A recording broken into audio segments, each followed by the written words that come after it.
Hi, welcome back to my channel. My name is Stephanie and welcome to part 2 of my English language requirement videos. So part 1 was more about finding the right test for you. So if you want to watch that video and some do's and don'ts about figuring out if you actually need a test or not and how to save some money on a test, I'll pop it in the card somewhere. This video is specifically about TOEFL because I picked TOEFL and I'll explain to you why I did that as well in a second. This video is long overdue because I took my TOEFL test in March 2020. It's 2022, so my book is a bit outdated, but I'll give you all the ins and outs of how I managed to score 115 out of 120 on my first ever attempt at a TOEFL test.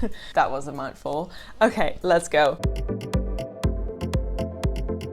So essentially, I took TOEFL because I wanted to study a master's degree in the UK and I needed a language test to prove my English proficiency. And I waited until doing an English proficiency test until I got my conditional offer so that I would know exactly what score I needed to achieve. So I had sort of a goal to work towards, and my goal was a 110 on TOEFL. I settled on TOEFL over IELTS, which is the British variant of TOEFL, because I spent a year prior in the US, so I used to have an American accent, slightly, not quite, but slightly, and I was just a bit more comfortable with speaking to people in American English over British English. So here we are, I picked TOEFL and I started prepping, and I did not take enough time. So first of all, take enough time. I know one other person who has taken a TOEFL test, and this person is quite a bit older. He took a TOEFL test about 40 years ago, and he told me, oh, it's so easy, you don't need to prepare for it. And looking back, things have changed over the past 40 years. So I probably should have prepared a bit more for my test, and I sort of realized that when I started my preparations for the test, that I was like, oh damn, I should have prepped a bit more, because in the end TOEFL is all about knowing how to take the test. It's more about generally taking the test than your English knowledge. It's very strange, but it's all about how to take the test. Very weird, but I'm gonna explain that to you. So first thing I did is I bought this book, and I really like this book. It's a book by Kaplan. It's an older version. This was back then the newest version that they had. It's the TOEFL IBT Prep Plus book, and the reason why I picked this book was the fact that it came with a bunch of online tests that I could practice. And honestly, one of those books, it's very helpful, and it explains sort of how to take the test and how to tackle all of the sections. But in general, I felt that it was really important for me personally to be able to have the practice test and sort of see how it all works, because in essence a book is very helpful to practice the reading section, even the speaking section, and also the writing section, but it's not very helpful for the listening section because obviously you have to listen to something. This book still came with a CD-ROM.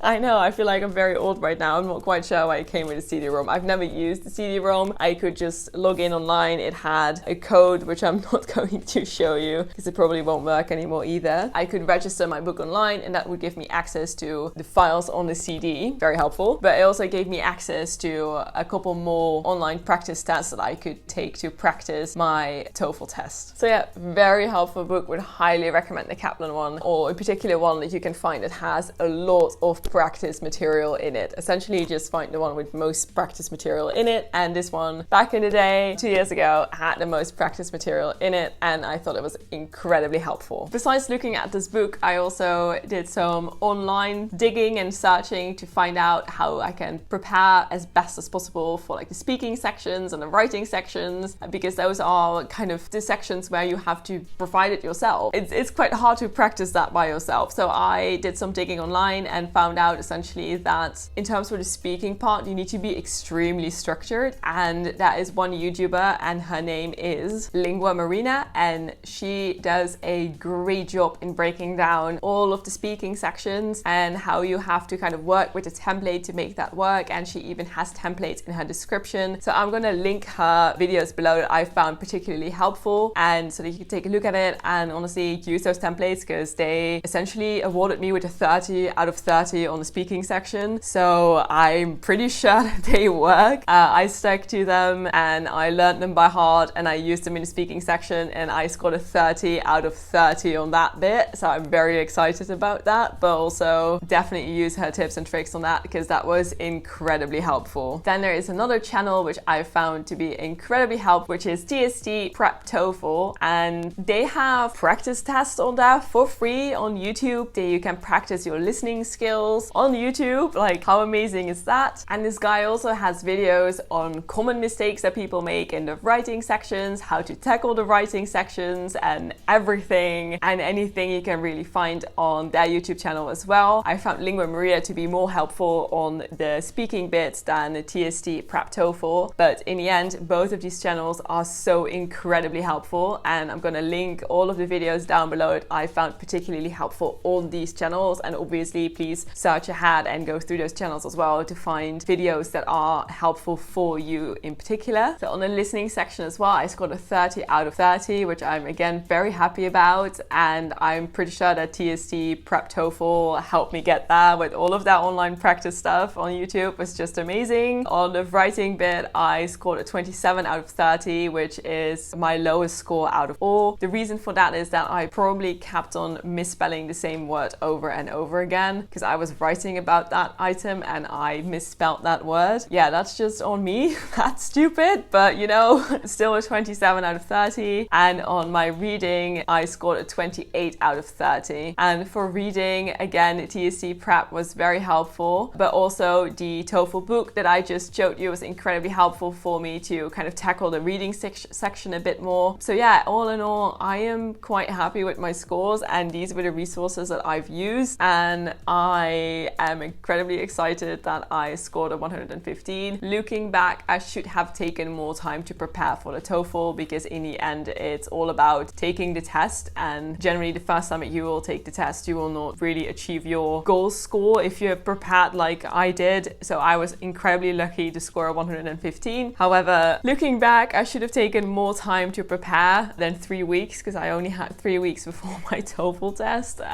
which is not the greatest idea in the world, but I'm very glad that I did it that way because COVID started right before I had my TOEFL test, and then UK was still sort of like, we don't know what's going on, so I was still allowed to take my TOEFL test. So I was actually, looking back, very happy with that. However, please do take enough time to prepare. Generally, you don't need your final score for universities here in the UK up until like August, so do keep that in mind, that from when you apply before the January deadline generally and you get your offer by like the end of February, that you still have from like March all the way up until August to essentially take a test and prepare for it, and even retake a test as well, like calculate time to be able to retake a test if the score that comes out of it is not your desired score. Please take that time really to prepare for the test and really learn how to take the test. I cannot stress it enough. It's so important to learn how to take the test, and obviously also try to improve your English, try to learn some vocab. I also had little vocabulary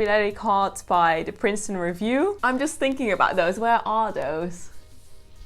Sorry, I'm staring at my bookcase because they're probably in there, but I can't see them. Anyways, so I had, by the Princeton Review, they had little flashcards with vocabulary that you come across on the TOEFL test, and I went through those and I just learned those by heart. I didn't have a lot of difficulty with learning those words. I didn't think that they were particularly hard. Some of them I didn't know, but others I didn't think were particularly hard. However, it definitely was helpful. So if you have like a little bit of a vocabulary issue, really try and nail that vocabulary and learn the vocabulary lists that are also in the TOEFL book that I had. Also had lists of vocabulary in there with common words. They are helpful to know if you do the reading section because they'll ask you to replace words in the reading section. So that was all I did to prepare. Looking back, again, should have taken more time, but you can do it too. If I can do this in 3 weeks, which is insane, you can do it too. And it's a test that's really about how you take the test instead of your knowledge. So try to nail the taking test part. So good luck on the TOEFL test, and you can do it. I'll link all of the resources down below that I have used so that you can use them too. And good luck on your test. Thank you so much for watching. Please like, comment and subscribe. And if you're not sure that TOEFL is the right test for you, please go back to my previous video. I'll link it in the cards so you can click on it and also put it on the end screen. Bye.